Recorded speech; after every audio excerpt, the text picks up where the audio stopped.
You want to build wealth, but you make next to nothing. So how do you do that? In this video, I'm going to show you how.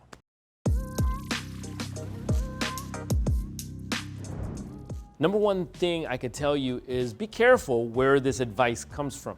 There's a ton of gurus online, on Instagram, on TikTok, telling you all the super secret ways of how you can go to this website and then sign up, and all of a sudden the government starts shifting you free money, or the people that tell you read this one particular book or buy this one particular coaching program, and all of a sudden you're going to have pesos like Bezos, or millions like Musk, or you're gonna have, you're gonna be able to puff it like Buffett. I don't know.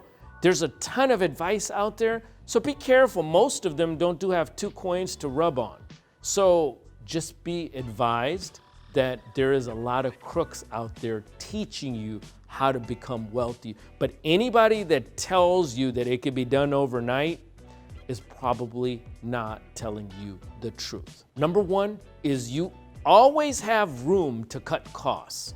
And no matter, I don't know, you could be living out of a van, for goodness sake. But if I look at the money that's coming in, see, it's so funny because nowadays we're so distracted by wealth. We see all the instruments of wealth and then we feel bad about our own lives. But there are plenty of millionaires, if not billionaires, that are completely not known or live right next to you or around, and you don't even know because they don't have to show wealth. So number one thing is don't try to catch up with the Joneses. Look at where you're making money and where you're spending money. Look for cutting costs at every stage of the game. So if you're spending too much on Netflix and you only watch it once in a while, cut that off.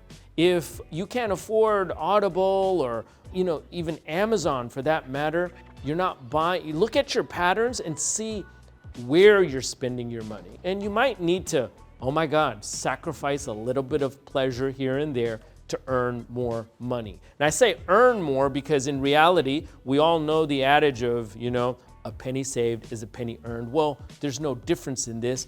Look at where you're spending money and cut costs. No matter how much you think you're doing, there's always room. So now that we got savings out of the way, the number two thing is to study, to learn to earn, right? Study. You don't know anything about stocks? Watch as much content as possible. Be wary of where you're learning it from. I want to learn from people who've really done it, right?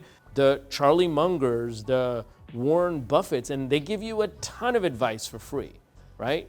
You could see it on their financial meetings. And, so study people that are doing it at a high level, whether it's stocks or bonds or even real estate. Now, there's a lot of real estate gurus out there. I got rich with wholesaling and I bought this, $150 million New York, building for $0.00. So be careful, but look to see who has good, credible advice. Learn as much as possible about the vehicles of investing. The other thing, I want to continue a whole series on money management and the things that you could do to become financially more responsible and wiser. Go ahead and subscribe right now to my channel, and hopefully the algorithm would finally give me some love back, right? So when you subscribe, hit the like or the share button and tell me in brief terms what your financial struggles are and how you think you can increase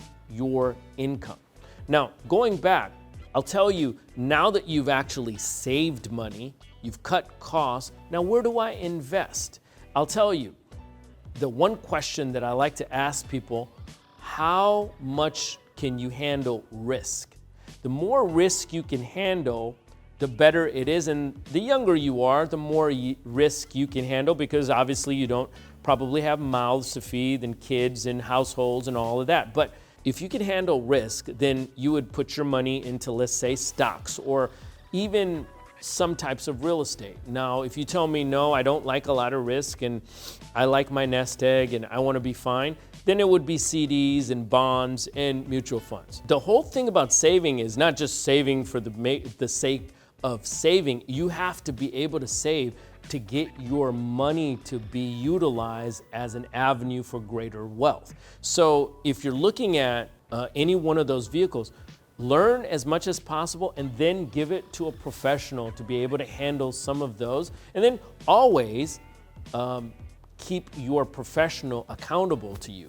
Ask to see reports, ask to see projections, ask to see why and where you're putting your money. Have a meeting with your money at least once a week, if not once every other week, and see how your money is doing. If you don't visit your money doesn't visit you. So remember that. Look and pay attention.